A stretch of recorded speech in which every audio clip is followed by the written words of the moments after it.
My name is Elena Mengo, and I am an environmental social scientist. And today I'm presenting together with my colleague Elena McHarg, who is an environmental economist. We both work at CEFAS. We're going to give you a presentation of the work that we carried out focusing on Grenada under the Commonwealth Marine Economist Program between 2019 and 2021.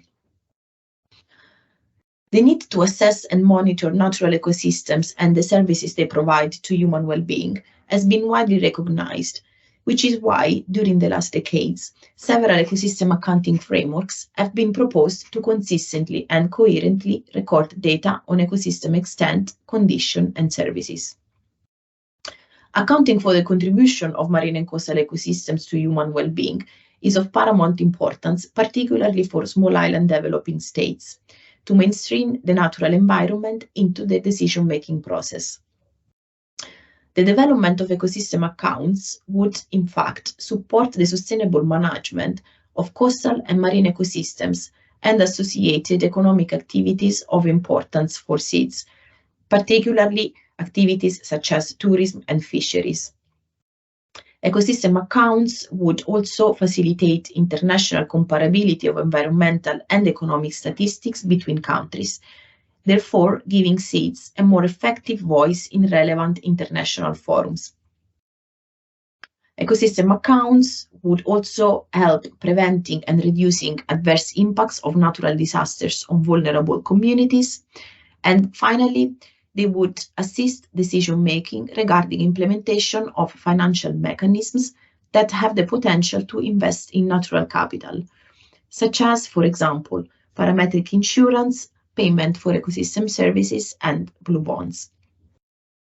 It is because of the importance of incorporating nature into decision-making that CEFAS tested the readiness of small island developing states to develop marine and coastal ecosystem accounts, specifically considering the potential alignment with the system of environmental economic accounting framework, using specifically Grenada as a case study. Next slide. In the first stage of the application of the CEA framework, the application required the development of extent and condition accounts for selected Grenadian marine and coastal ecosystems, as you can see from this slide.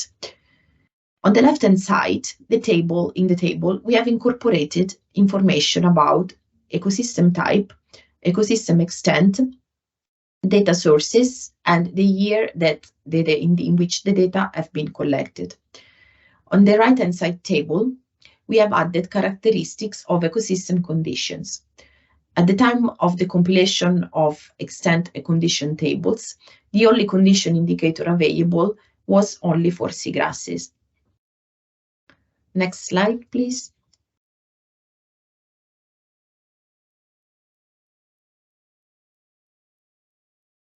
In the second step, the CEA framework requires measuring the flow of ecosystem services from each selected ecosystem in biophysical as well as in monetary terms. We here focused on the most frequently identified ecosystem services in Grenada, but also in other small island developing states, which include food provision, whose associated benefits is fish and shellfish provision, carbon sequestration and storage, whose benefit provided is climate regulation, natural hazard protection, whose associated benefit is prevention of coastal erosion and protection, and also outdoor recreation with associated benefit of recreational use. The tables here shown report trends in yearly supply of selected ecosystem services in Grenada between 2010 and 2016. The compilation of ecosystem extent and condition, as well as flow of ecosystem services, biophysical and in biophysical and economic terms, and associated table, presented a number of challenges and limitations. From a data perspective, the most recent data on ecosystem extent were collected over 20 years ago. And there are also inconsistencies between different data sources and data gaps. Then the monetary values of fisheries and tourism reported in the monetary supply tables that were shown in the previous slide must be interpreted with caution, because fish landing values and recreational expenditures are already embedded in national accounts. And as such, alternative and more appropriated methods, which could be considered for valuing contribution of provisioning and cultural services consistently with the system of economic accounting framework, should be considered to avoid double counting issues. Likewise, the monetary value of natural hazard regulating service also must be interpreted with caution, since it's likely to be an overestimation, despite the methodological approach used to estimate monetary values of the service is coherent with the CEA-EA guidance. And last, our application of the CEA framework focus only on biophysical and monetary ecosystem services supply. No biophysical and monetary use tables have been included in our application because it was out of the scope of our study. Based on the challenges and limitations of our pilot study, we have developed a number of recommendations which can be considered valid for Grenada, as well as are widely applicable to other small island developing states.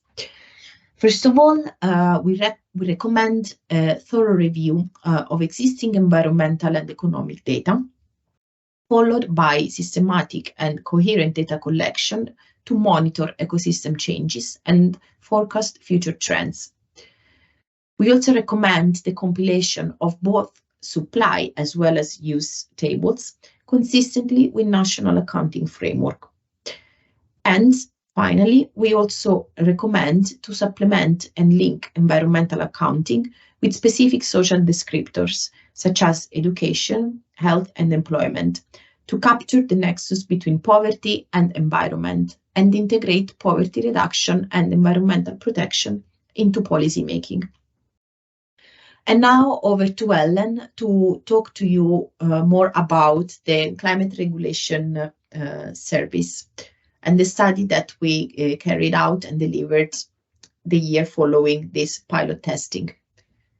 Over to you, Ellen. Thanks, Elena.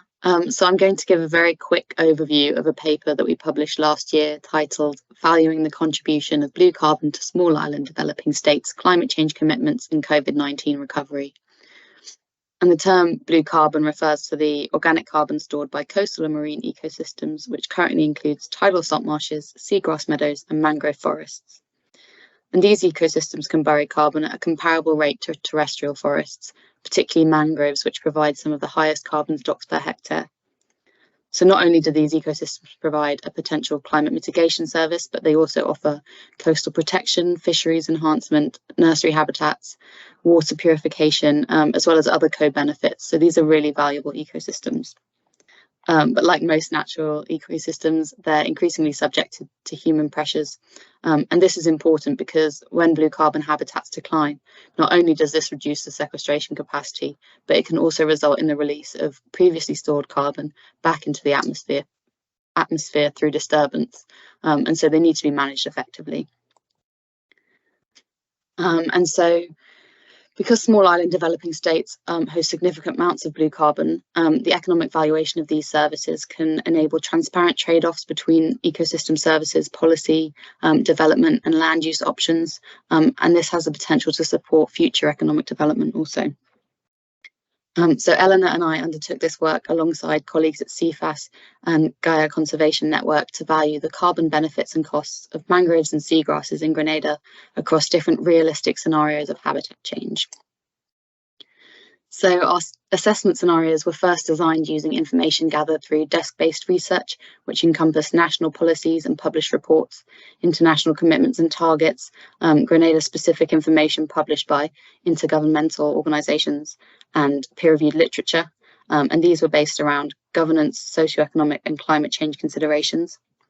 And these were then reviewed in a virtual expert workshop with in-country stakeholders, including NGOs, environmental organisations and ministry representatives who were able to provide relevant, realistic and context-specific insights on their plausibility and to refine them to, as you can see, summarised on the slide.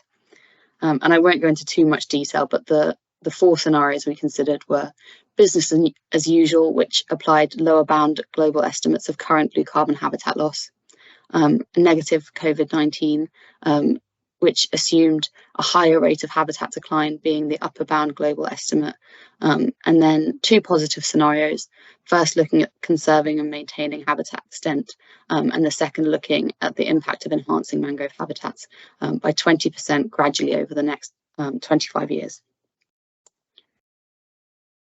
So these scenarios were then considered over 10, 25 and 50-year time horizons to assess the economic value of Grenada's blue carbon services. And this required estimating the value of carbon sequestered and stored by the mangrove and seagrass extents each year, as well as the potential carbon emissions released back into the atmosphere when the blue carbon habitats were degraded or lost. So we estimated these 2 elements based on initial habitat extent estimates, global carbon stock and burial rates, which followed IPCC Tier 1 guidance, carbon values, in this case the social cost of carbon, which reflects the marginal damages inflicted by an additional tonne of carbon, and so represents the associated change in welfare per tonne emitted. And here we applied 2 well-known social cost of carbon estimates to show each of their impact on the results. So that was Toll and Nordhaus's estimates. And then we apply a discount rate to account for the notion that immediate costs and benefits hold more weight than those that happen in the future. And for this, we applied the UK Green Book guidance, which uses a declining discount rate starting at 3.5% per year for the first 30 years of our time horizons, declining to 3% for the remaining 20 years of our assessment. So these graphs show the overall economic value in present value terms of the combined carbon impact for each time horizon or each scenario. So on the left using Toll's carbon value and on the right using Nordhaus's. And we can see that clearly the carbon value attributed has a big impact on our results, with Toll's giving much more conservative estimates. So you can see that with business as usual habitat losses, we retain sequestration benefits which just outweigh economic losses from carbon emitted, giving overall positive carbon benefits valued between $0.5 and $1.9 million over the next 50 years. But if we look at the negative scenario, sequestration benefits no longer outweigh the losses from habitat disturbance, and we're looking at overall economic losses valued between $5 and almost $20 million over our 50-year time horizon. And this is particularly worrying because stakeholders in our workshop expressed that COVID-19 economic recovery strategies might realistically stimulate the more intensified losses of the negative COVID-19 scenario. Looking at the positive side, we can see that if we conserve current ecosystem extent, sequestration benefits are valued at over 10 million using Nordhaus's values. And with modest mangrove increases in the enhanced scenario, this rises to 11 million. So the difference between our 2 PC19 scenarios is relatively small, highlighting that realistic restoration programs are only marginally economically beneficial. And this finding supports existing literature which favours conservation over restoration in terms of cost effectiveness and sustainability. And likewise, stakeholders within our workshop expressed that stopping decreases in habitat extent should be prioritised over restoration because restored mangroves can't provide the same ecosystem services as existing ones. So in conclusion, this study provides initial estimates of the potential value of future changes in Grenada's blue carbon ecosystems, highlighting the importance of incorporating blue carbon into climate change mitigation targets in Grenada and other small island developing states to support the implementation of the Paris Agreement. Our results are subject to a degree of scientific and socio-economic uncertainty surrounding habitat extent estimates, stock and sequestration rates, as well as the economic values applied. And the values presented in this study also only consider climate regulation services of blue carbon, not other ecosystem services or spillover effects. Finally, there is a continued need to develop interdisciplinary scientific and economic methodologies to standardise the quantification of the related costs and benefits linked to blue carbon loss and gains globally. Regular data collection and monitoring of habitat extents in small island developing states will enable improved status and trend assessments to support conservation and allow targets to be set. And marine natural capital accounts could be an effective tool to systematically collect this information over time. So this was very much a quick overview of this project, but as I say, we've published a paper on it in Environmental Science and Policy, and that's linked here. So feel free to have a look at that and do reach out if you have any questions at all.